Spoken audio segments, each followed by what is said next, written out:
eno ye listi y'abayimbi abazze bakubibwa mu kibuga Iganga oba mu district emanyikiddwa eya Iganga n'ensonga 3 ezakubiza Alien Skin. Zino zenkuwa zabadde ku ground kwennyini abamu obaolyawo zebatasobola kwogera.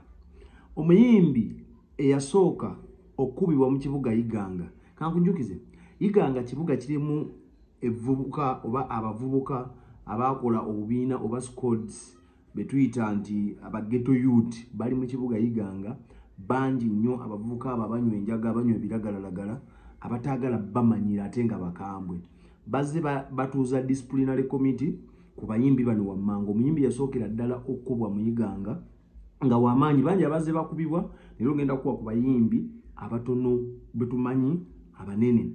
Omuyimbi eyakubwa oyo legendary Lagadi ojomubuuze bwoba omutuuseeko kiki ekyakutuukako Iganga agenda kuba kutegeeza enteekateeka ezamutuuka kuba mukubira Iganga. Tebakoma ku Lagadi, bakuba onkulu amanyikiddwa nga Ziza Bafana, ate nga Ziza Bafana ono alina omuyimbi gwatambula naye bamuyita Ustra Inspector, yayimba simanyi Iga Boy Igaland we Iganga, naye munne nfanfe bamubattula Iganga. Omuyimbi omulala gwe bakuba n'atuula ne wansi bamuyita Big Eye. Ate Big Eye kyajja ne kimusanga ng'ebiseera ebyo ye n'obucupa bali bati bamukubira Iganga ne bamutuuza ne mu luguudo oyo wasula indicator. Kati omuyimbi asembye okubwa ye Alien Skin Kimenke. Ensonga entuufu zonna nzikuleetedde. Iganga nno district erimu abantu abeefula abakyankalamu, naye bw'otuuka ku chairman LC5 omukulu amanyikiddwa nga Ezra Gabula, musajja mumpi bw'ati alaka alina fuuti nga 2 yakulembera ekibuga eky'abantu abataamunfu oba abatankuufu bwe batyo. Ensonga ezakubiza Alien Skin ziri ensonga 3 naye nga zonna bw'ozitunulamu zeekuusa ku kye bayita ezzalawo, abasoga baliyita izalawo okutuzalawa. Tujjukira bulungi abamanyi ebyafaayo nti omwaka gwa 2022 omukulu amanyikiddwa nga Patrick Mulwana oba Alien Skin yalina ekivvulu mu kibuga Iganga wakati wennyini ku kifo ekimanyikiddwa nga Freedom Square. Kigambibwa nti ebiseera ebyo n'amaanyi gaali mangi mumujjukira, yamanyiira era n'ayisaamu amaaso abavubuka abo abawangaalira mu kitundu kyeyo ne bamutereka.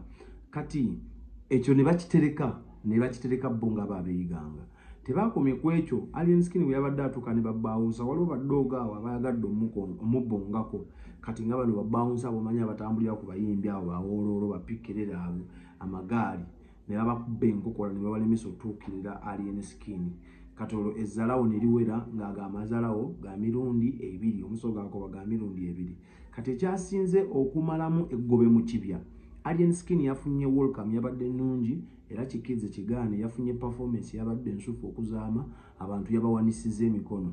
Ne bwe yatuuse okuvaawo n'agamba statement eyatankudde abantu gye yagambye nti kyali wammwe ow'akakoofiira nga si kyamuwulya. Eyo yokka statement gye yakoze, kyali wammwe ow'akakoofiira. Amaze okuyimba aperforminze, teryamulaze embwa teryamulaze bbina, essaawa ey'okuva ku stage n'awoggana n'abuuza nti kyali wammwe akakoofiira nga si kyamuwulira.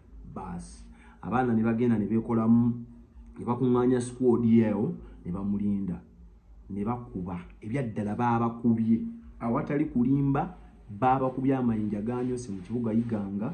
Tekiriko kubuuza mbu bakuwaayira oba ki, amayinja ganyose n'emmotoka ze 2 mwazirabye kuli eya Braka yakubiddwa bubi nnyo, endabirwamu ne bagiyiwa.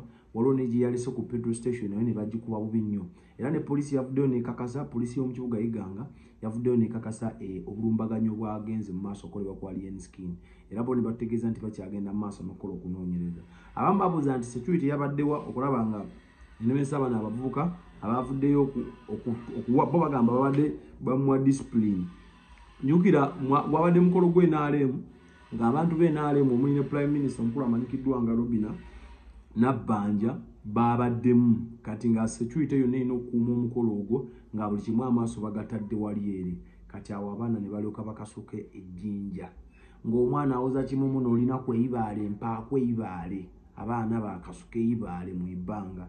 Era Alien Skin wenjogerera embeera yakitegeddemu ekyagenze mu maaso. So enteekateeka era gwe n'omuyimbi yesunga ogenda okukola effujjo n'effujjo eddala Iganga agendayo ng'omanyi Iganga nyinza gigeza ku kabuga akamanyikiddwa nga Lugazi. Lugazi ke kabuga nako kemmanya akawadde disciplinary committee ku bayimbi abadde balina effujjo n'amalala okuvira ddala ku Mudula Liam Voice baamukuba abe Lugazi ne Chameleone oba muyimbyako ekivulu mu nkuba yatuuka ebyo byawogana naawe zambo n'asimbula dduke ne bagenda ne bafuna patrol ne muno ne mukolo ne mutwala ne bamuyimbya paka we yababuuza mukooye ne bamugamba tukooye.